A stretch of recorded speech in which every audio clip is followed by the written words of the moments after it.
Adrian, what a delight. Such practical advice, really interesting perspective. I'm curious, what were some of your main takeaways? Yeah, no, I love that Richard's talking about leadership here, and it's something that does create a lot of anxiety for a lot of people who listen. So, first off, what he's saying is, look, think about what's happened over the last 3 years. How much are we thinking inward? What can we do differently? But are we thinking too about the system?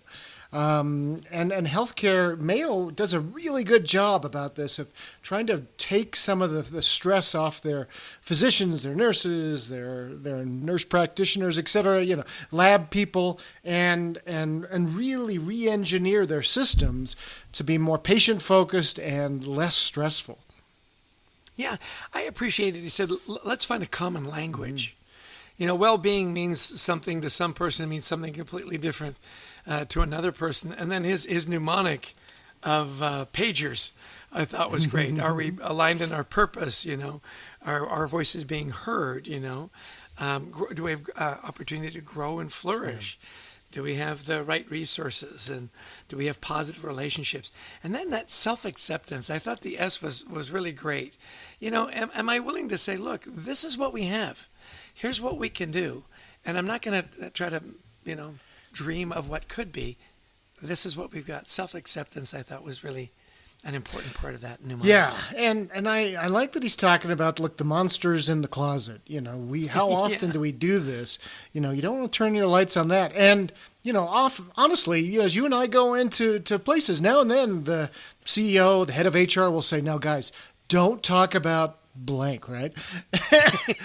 And I love what he said is that's exactly what we should be talking about, because there are these things. It's like, look, we just had to get rid of our CFO. He was a disaster. Don't talk about that. Or we just had this merger and it's still a mess. Don't talk about that. It's like, no, it's okay. Sometimes we need to get into what's creating anxiety and fears in our organization. Because if you don't, it just gets bigger. Is what he said. Look at then it's a runaway train in your head. I loved his analogy of the garden. I plant these seeds and some of them don't grow, and sometimes you need to find another garden. Find out what works for you and nurture your garden. I love that. Or analogy. add more fertilizer. Yeah, either way. Or add more crap. Or stop planting palm trees in Minnesota. Yeah. A burnout. This was kind of interesting about. A lot of it is coming from different ideas, but he talked about the meetings versus the tellings. We're creating a lot of anxiety by not giving people a voice and not giving them a way to express. Well, as we found in Anxiety Work, we spent a whole chapter on this, right? Is giving people a voice, and that is so important in bringing down anxiety levels. Yeah, one of the last things for me was the fairness issue. He said, there's got to be a sense of fairness, that we've had a chance to talk this through. We've worked through the problems and so on, and it's fair. We've all been in a situation. As little kids, well, that's not fair. Yeah. And then what did your parents say? Well, life isn't fair. I want my voice heard. The last thing, I said the last thing before, but this really is the last thing, is surround yourself with good coaches. Yeah. I love that. A mentor sees things, you see things through their eyes and their experience, but the coach pushes you and says, how would you do it? How would you solve that problem? Really, really great practical advice. It really is. Okay, last one then for me was the dance hall versus the balcony. Great. So, because we hear it in different ways, that I spend all my time putting out fires, right?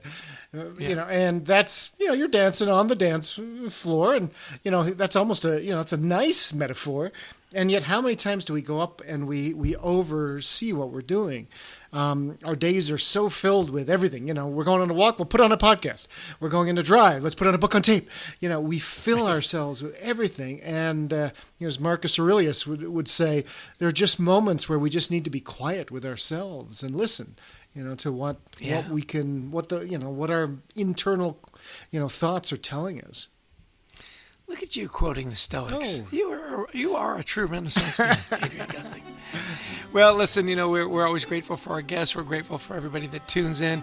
And we're really grateful for our wonderful producer, Brent Klein. He takes our mess and makes it beautiful and easy to listen to. And, of course, to Christy Lawrence, who helps us find all these amazing guests. We really do appreciate the community as well. And we hope that if you've enjoyed the podcast, that you'll download it, you'll share it with friends and family. You'll visit us at thecultureworks.com for lots of free resources to help you and your team create a culture that will thrive, or as Richard said, flourish. Don't forget to pick up the book Anxiety at Work. That's, I don't want to say Bible because it's not that level. But I mean, it's good, but it's not at that level.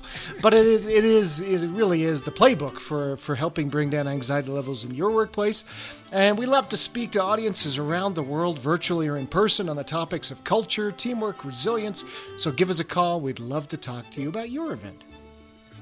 Thanks again for tuning in. We really appreciate it. We'll see you again in about a week, and we hope that you'll have a great week full of lots of good coaches, positive people around you, and good mental health.